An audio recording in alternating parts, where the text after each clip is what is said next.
Convidada de hoje, nossa entrevistada de hoje, a ministra do Meio Ambiente, Marina Silva, que é a nossa convidada de hoje aqui do nosso UOL News, e quem traz ela é Leonardo Sakamoto, por isso ele participa conosco a partir de agora também, a ministra do Meio Ambiente, que foi inclusive eleita como uma das 100 pessoas mais influentes do mundo em 2024 pela revista Time, notícia fresquinha que saiu nesses dias. A lista foi divulgada nessa semana. Marina Silva, que é a única brasileira homenageada nessa edição, ela é destaque na categoria Líderes, né? E em novembro passado também já havia sido também citada em outra revista, focada nas lideranças climáticas mais influentes do mundo, do planeta em 2023. Olá, ministra, bom dia, seja bem-vinda. Faz tempo que não vem nos visitar aqui, né, na nossa casinha. Pois é, Fabíola, bom estar com todos vocês aí, bom estar com você novamente. O que é ser escolhida como uma das pessoas mais influentes do mundo? Que peso é esse, hein, ministra? Então, Fabíola, eu acho que essas escolhas, obviamente, que são de natureza política, mas elas estão sempre associadas a algumas questões. Nesse caso, a luta socioambiental, né? É a causa que tem força, né? E aí essa causa, ela encontra, digamos, pessoas das quais ela se apropria, né? Eu sempre brinco que não sei se eu tenho a causa ou se é a causa que me tem. E nós tivemos já várias pessoas brasileiras também nessa lista, né? Isso é uma demonstração de que, no caso da questão socioambiental, ela ganha uma força muito grande no Brasil, no mundo, porque o problema da mudança climática é, sem dúvida, o maior problema, não é, que a humanidade já enfrentou, porque resolver esse problema significa dar uma chance para que a vida possa continuar o seu curso. Não resolvê-lo é comprometer o equilíbrio da própria vida na Terra. Então, o ano passado, nós tivemos a alegria de ter o presidente Lula e a ministra Sonia Guajajara, e isso é uma demonstração de que enfrentamento da mudança climática, enfrentamento da desigualdade, enfrentamento da perda de biodiversidade são temas altamente relevantes para a humanidade e que o Brasil está fazendo um esforço de dar a sua contribuição em várias frentes. É isso. Sakamoto, bom Ministra, dia. Eu não te dei nem bom dia. Fiquei aqui, já abri com a ministra, não te dei bom dia. Bom dia, seja bem-vindo. bom dia Fabiola, bom dia Thales, bom dia Josias, seja bem-vinda, ministra, né? Obrigado pela presença aqui no All News da Manhã. Fazer uma pergunta, ainda no grupo das perguntas leves, né? A senhora, houve um Datafolha aqui em São Paulo em que Marina apareceu com 7% das intenções de voto, ou seja, apareceu entre uma das primeiras colocadas, né?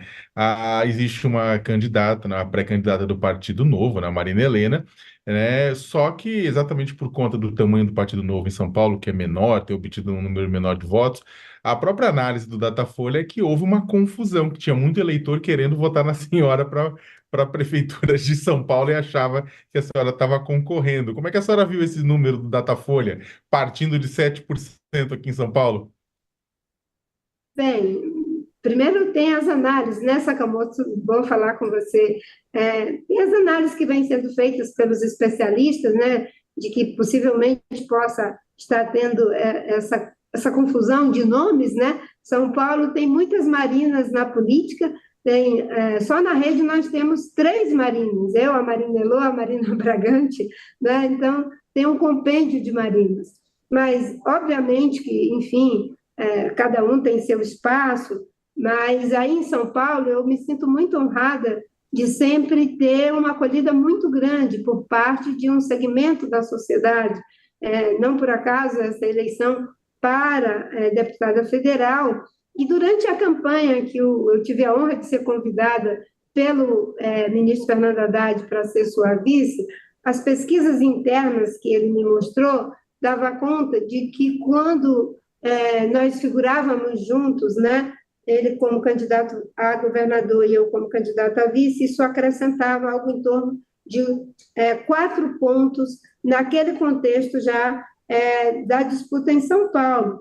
Então, obviamente que cada um tem seu espaço e essas análises são os especialistas que fazem diante do contexto, né?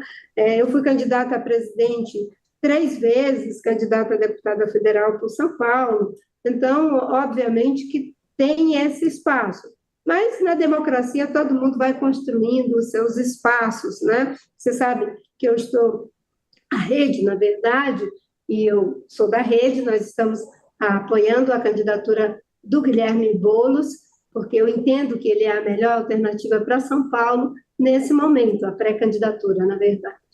Ministra, ainda na linha das perguntas leves, a senhora... Vocês estão me assustando, né? Porque todo mundo que fala... O duro é que ficou com o Josias. A pergunta pesada vai vir para o Josias. A minha vai ser bem pesada. A senhora falou que essa lista ela tem uma base política. Curiosamente, a senhora entrou na lista e o presidente Lula saiu da lista. Qual é a interpretação política que a senhora faz desse movimento da Time de colocar a senhora e tirar o presidente Lula? Isso incomoda a senhora de certa forma? Não, eu não entendo como saiu o presidente Lula. Os resultados que nós estamos alcançando é do governo do presidente Lula.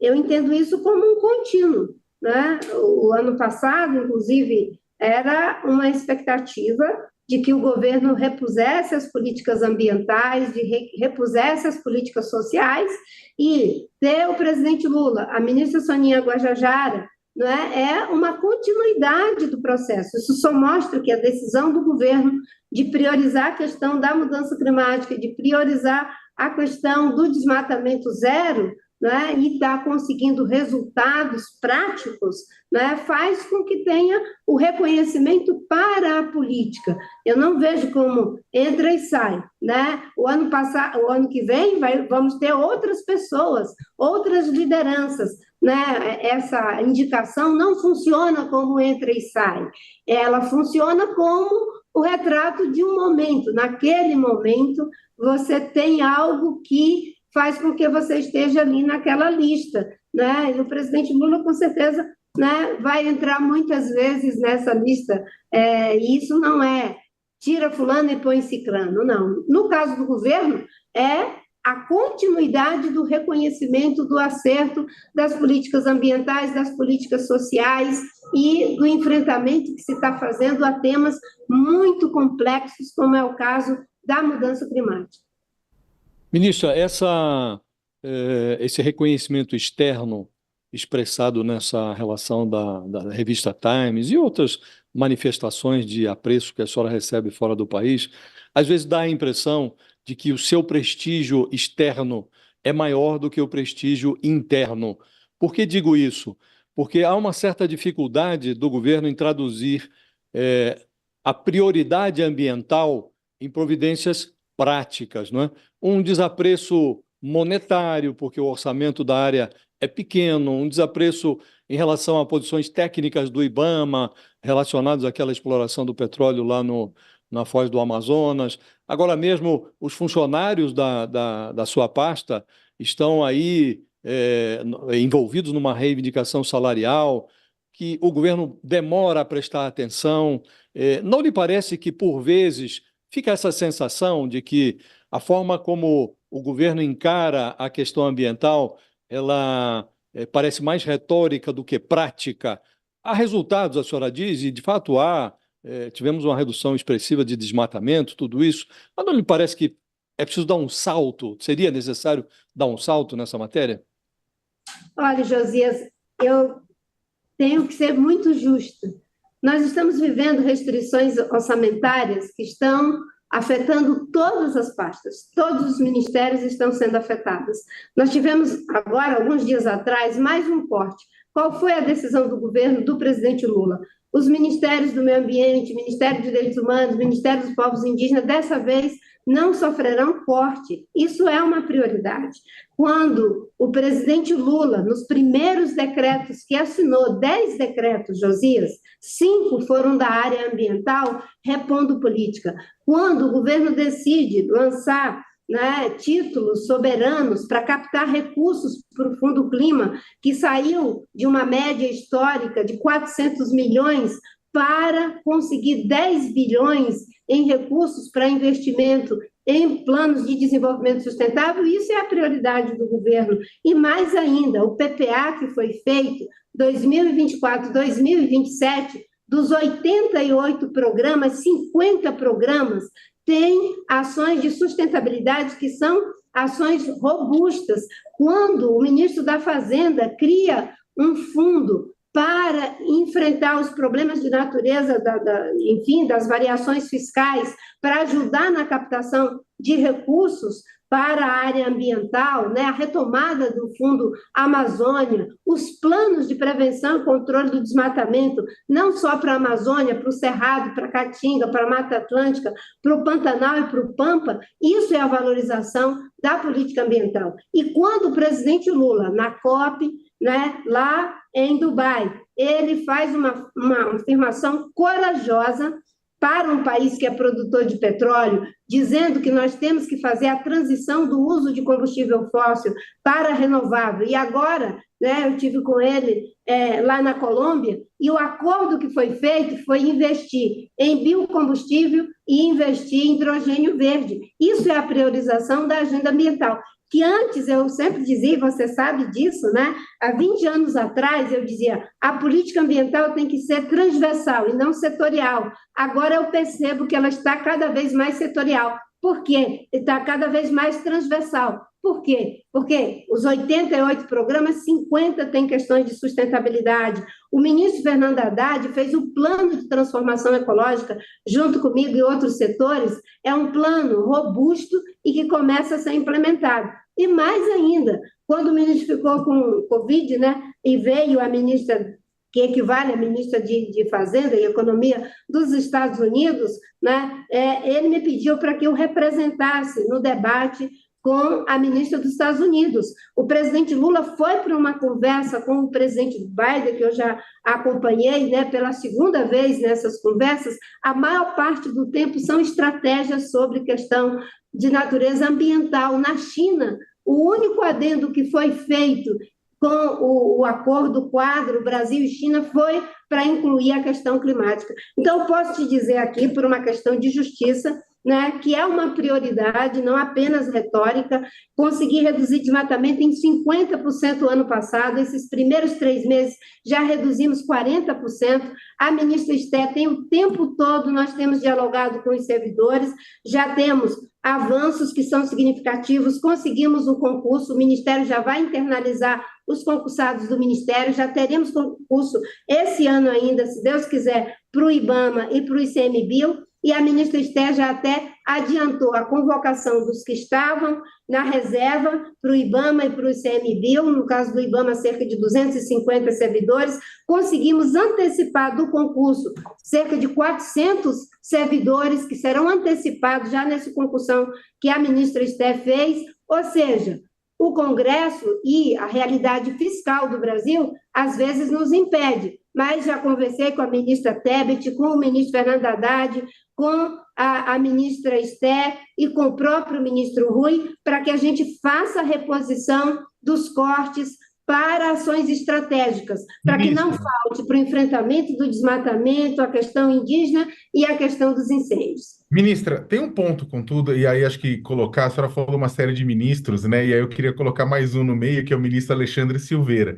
Porque um dos pontos, talvez um dos únicos pontos, em que tanto o Alexandre Silveira quanto o presidente da Petrobras, Jean Paul Prats, né? Minas Energia, a Petrobras, eles concordam entre eles, é a exploração da margem equatorial. né? E é claro que a senhora nunca falou publicamente que a senhora, o Ministério do Meio Ambiente ou o IBAMA são contrários à exploração, mas que tem que ser colocado salvaguardas, garantias para que a exploração seja feita de forma sustentável, ou seja, começar uma prospecção de forma sustentável. Mas e aí eu queria saber esse ponto, como é que está essa situação? Existe pressão do governo para uma liberação por parte do IBAMA para essa prospecção de petróleo na costa do Amapá? O governo, a Petrobras, principalmente, apresentou novos documentos, novos dados mostrando que a prospecção será segura? Olha, essa licença ela já foi negada pela segunda vez, Sakamoto. Acho que ela foi negada em 2018, ainda no governo do presidente Temer, que a presidente do IBAMA era a doutora Sueli. Ela foi negada no governo já do presidente Lula, pelos técnicos do IBAMA. A Petrobras reapresentou um pedido de licenciamento que está sendo analisado e vai ser analisado tecnicamente, porque num governo republicano, os técnicos têm a liberdade de fazer análise técnica, dar seu parecer, sem que haja uma interferência de natureza política. Tanto é que o presidente Lula tomou a decisão de que as obras mais difíceis e complexas, de alto impacto ambiental, não entrariam de chofre no PAC. O que foi feito com empreendimentos como exploração de petróleo na margem equatorial foi encaminhado para estudos. Em relação a Ferrogrão, encaminhado para estudo. A Angra 3, encaminhado para estudo. 319, encaminhado para estudos. Veja que o governo está fazendo um esforço para que a gente resolva os problemas que são necessários, do ponto de vista econômico, do ponto de vista social, mas sem qualquer tipo de negligência à questão ambiental. E, obviamente, que a gente tem que fazer política pública com base em evidência. Se os estudos mostram que não tem viabilidade ambiental, econômica, social, aquele empreendimento não tem por que ser feito. E não se deve ter uma hierarquia. Não, tem viabilidade econômica, mas não tem viabilidade ambiental, as duas coisas têm que serem resolvidas. O IBAMA, ele se atém aos aspectos técnicos da natureza daquele licenciamento. Quem toma a decisão estratégica em relação a se vai ou não vai explorar petróleo, se vai ou não vai ter energia nuclear, não é o Ministério do Meio Ambiente. Quem toma essa decisão é o Conselho Nacional de Política Energética. E dentro do Conselho, aí sim a gente faz o debate.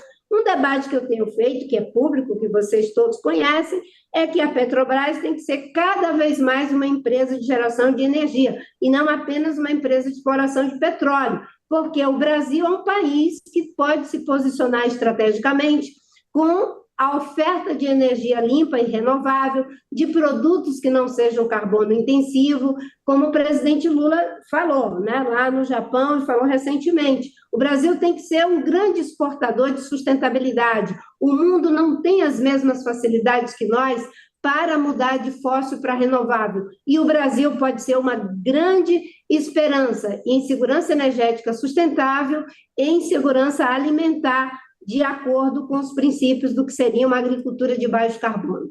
Ministra, queria falar um pouco sobre democracia, que é pedido, inclusive, aqui pela nossa audiência. A Vitória Santos mandou até um superchat, falando que ignorar o aspecto material da democracia é um erro. Um dos maiores constitucionalistas conceita como um processo de convivência social. A democracia não se reduz a votar e ter regras. O medo que as pessoas têm em relação ao que está acontecendo neste momento no Brasil. A senhora, que já foi candidata à presidência mais de uma vez, a senhora que é uma grande política brasileira e aí até considerada uma das grandes influentes no mundo, né? Qual é o medo que se tem neste momento? A senhora acha que a democracia aqui no país está em risco com este movimento, por exemplo, do ex-presidente Jair Bolsonaro, que está convocando uma grande manifestação para Copacabana no domingo, falando que nós estamos à beira de uma ditadura? A senhora concorda? Estamos à beira de uma ditadura no Brasil, ministra? Olha, acho que a psicanálise nos ajuda nessas horas, né? Aqueles que praticam determinadas coisas, para se resvalar daquilo que praticam, a forma é projetar no outro. Quem defende a ditadura, quem tentou armar um golpe totalmente absurdo no Brasil, foi o próprio ex-presidente Jair Bolsonaro. Ainda bem que a sociedade brasileira, as instituições brasileiras resistiram e nós conseguimos preservar e proteger a nossa democracia. Não há espaço para qualquer aventura autoritária em um país como o Brasil, no contexto em que estamos vivendo. Então, o que nós temos que ter é cuidado e perseverança no respeito às instituições democráticas, no respeito à democracia e entender que existe um lado, um dia desse eu vi um debate muito interessante, dizendo que a gente fala erroneamente, eu escutei um pouco o programa aí no começo, né? Vocês estavam fazendo o debate sobre a questão dos conceitos, né? E esse especialista, ele dizia que a gente fala que tem uma polarização. Ele dizia, olha, não tem polarização, porque a polarização pressupõe dois lados blocados, com comando único. O lado autoritário, autocrático, ele tem essa coisa do comando único, mas o campo democrático, né, a frente ampla que elegeu o presidente Lula, não tem um comando único, e a frente ampla foi algo bastante diversificado, né? Não foi apenas com os partidos, foi também com as lideranças, com uma parte do empresariado, da academia, das mulheres, dos jovens, das pessoas também. Então, a vigilância, o respeito e a construção de um espaço, um ecossistema político que respeite a pluralidade, eu não consigo falar essa palavra, né? Que respeite a diversidade. É isso que nós temos que construir e alimentar. Eu tenho andado aí Brasil adentro e Brasil afora, né? E eu sinto que as pessoas, elas querem poder dialogar sem esses filtros, sem ficar fazendo, digamos, essas exclusões a priori, mas tem uma parte que vai por esse caminho da intolerância, da falta de respeito. Então, o que nós temos é que entender que o campo democrático vai ser sempre diverso e que nós temos que fortalecer esse ecossistema. Nós nunca vamos pensar igual, nunca vamos eliminar as contradições e a diferença, mas tem alguns pontos que a gente tem que estar junto, sim. Aí é comando único também do lado do campo democrático. A defesa da democracia é comando único, porque só na democracia é possível um capitão se tornar presidente da República. Numa ditadura, quem seria o presidente seria o general. Agora, alguém que quer destruir o próprio instrumento que possibilita que pessoas que jamais teriam chance numa ditadura de até chegar à presidência da República, né, está fazendo um mal muito grande, inclusive a si mesmo. Agora, ele fala sobre essa questão autoritária, ele falando de Alexandre de Moraes. A senhora vê algum autoritarismo por parte do Supremo neste momento? O Supremo tem a obrigação, e é o seu mandato constitucional, de zelar pelo cumprimento e a interpretação correta das instituições. A ideia de que as Forças Armadas são um poder moderador, isso não está na nossa Constituição. Então, o Supremo tem feito a correta interpretação da Constituição e contribuído para que não se tenha qualquer aventura autoritária de desrespeito, né, àquilo que é tão importante para todos nós após o trauma que vivemos da ditadura militar. Ministra, a imprensa noticiou que a senhora pediu ao IBAMA que conclua a análise do projeto que põe fim ao deslizamento de terra na Chapada dos Guimarães, Portão do Inferno, né? O IBAMA também está analisando a questão da exploração de petróleo na foz do Rio Amazonas e há 10 dias foi descoberto mais petróleo ali na margem equatorial. A senhora vai pedir ao IBAMA que conclua logo essa análise sobre a foz do Amazonas, no caso aí do retaludamento lá da Chapada do Guimarães, a senhora pediu até o dia 26, né, se eu não me engano. Há algum prazo para a questão da foz do Amazonas?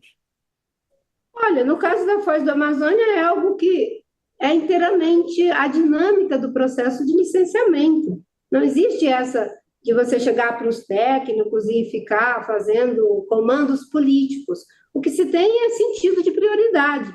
A análise vai ser feita no tempo necessário, não é? Eu sempre digo que no processo de licenciamento você não tem que facilitar nem dificultar. Quando você tem um dano ambiental, né, se eu tenho informação de que eu tenho um desmatamento agora, que tem um problema grave, é claro que nós vamos priorizar as equipes para fazer o enfrentamento daquela situação criminosa. Um processo de licenciamento, ele tem um rito e o próprio IBAMA tem o seu cronograma, tem o seu sentido de prioridade em relação aos projetos. Já foram dadas inúmeras licenças para a própria Petrobras desde que assumimos em 2003. A dinâmica ela vai seguir o rito normal do processo de licenciamento, né? Em relação à questão dos crimes ambientais, também nós temos ali o nosso planejamento. Aliás, o Ministério do Meio Ambiente trabalha com planejamento. Nós fizemos o nosso planejamento, já assinamos com todas as nossas secretarias e vinculadas o que nós chamamos, né, de acordo de gestão, exatamente para que cada um apresente quais são suas prioridades, qual é o cronograma de execução dessas prioridades e que no final do ano a gente possa, né, verificar se aquilo que nós nos comprometemos a fazer está sendo feito. Em relação aos processos de licenciamento, não existe licença política, existe uma licença técnica, e a licença técnica tem que dar o tempo necessário para que os especialistas possam fazer suas análises. Ministra, a senhora mencionou há pouco, numa resposta que deu à Fabíola, a frente ampla e o fator democrático que influíram decisivamente para que o presidente Lula retornasse ao Palácio do Planalto, né? Não lhe parece, às vezes, que essa frente ampla está sendo negligenciada agora? A sua presença no governo, a presença de Simone Tebet, até do vice-presidente Geraldo Alckmin, que integram esse fator democrático, se agregaram à campanha por conta desse fator democrático. Mas não lhe parece que, às vezes, o governo, o próprio presidente, ele potencializa a polarização, ele supervaloriza o Bolsonaro? Não lhe parece que o governo, os seus operadores políticos falam demais no Bolsonaro, dando ao Bolsonaro uma sobrevida que poderia ser menor? Ele hoje poderia ser um assunto de polícia se não dessem a ele a dimensão política que costumam dar? Eu acho que a gente tem feito um esforço muito grande, Josias, exatamente na direção oposta. Quando nós iniciamos esse ano com uma reunião com todos os ministros, o presidente Lula dizendo exatamente para cada um de nós de que no primeiro ano a gente dizia, não, estamos consertando a casa, estamos arrumando a casa, e que 2024 não tem mais essa conversa de arrumando a casa, é começar a fazer as entregas em benefício da sociedade brasileira. Quando são feitas políticas voltadas para o atendimento... Com perdão, ministra, eu não gosto de interrompê-la, porque o seu raciocínio é sempre linear. A senhora falou da reunião ministerial. Nesta reunião ministerial, o presidente Lula chamou o Bolsonaro de covardão. Quer dizer, uma reunião para discutir com os ministros o roteiro para o ano. Aí, do nada, aparece o Bolsonaro na sala da reunião ministerial. É a isso que me refiro. Por vezes, o Bolsonaro aparece onde não deveria aparecer, né? Olha, eu entendo o governo, né, e a figura do presidente Lula é uma figura forte, é uma liderança forte, mas nos comandos que são dados, aí você tem que fazer, né, uma diferenciação entre aquilo que são as orientações políticas, o debate político, e, às vezes, uma frase com ênfase retórica, né? A reunião toda foi tratando de políticas, de como a gente fazer o enfrentamento dos problemas do país. Por outro lado, né, eu concordo de que a ideia de enfrentamento desse bloco, né, com comando único, é cada vez mais irmos vocalizando as diferentes vozes da frente ampla. E isso tem acontecido. Você tem um espaço de atuação de muitos atores, são vários partidos que compõem o governo, inclusive a ministra Simone Tebet tem tido um papel muito importante no Ministério do Planejamento, junto com o ministro Fernando Haddad, a ministra Esther, eu, a ministra Soninha, dialogando para um campo. lideranças do PSDB, lideranças de outros partidos dialogando com outros campos, né? Se de um lado tem um comando único, aqui a gente tem buscado fazer com que essa diversidade de atores possa estar refletida nas ações e no debate político, no encontro com a sociedade. A orientação do presidente Lula é de que vamos conversar com todos os prefeitos, trabalhar com todos os prefeitos.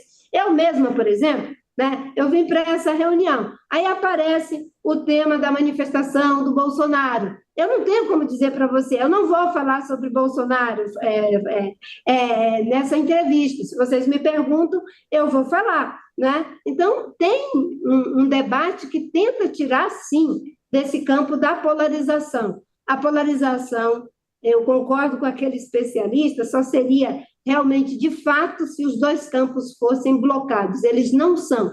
Aqui há uma diversidade de vozes, né? Aqui há uma diversidade de ideias, aqui há uma diversidade na ação. E o presidente Lula teve, digamos, a capacidade de ser a pessoa que se constituiu, né, na superfície de sustentação para que esse ecossistema diversificado pudesse se colocar na cena política brasileira e fazer o enfrentamento dessa ameaça que é real à nossa democracia. É isso.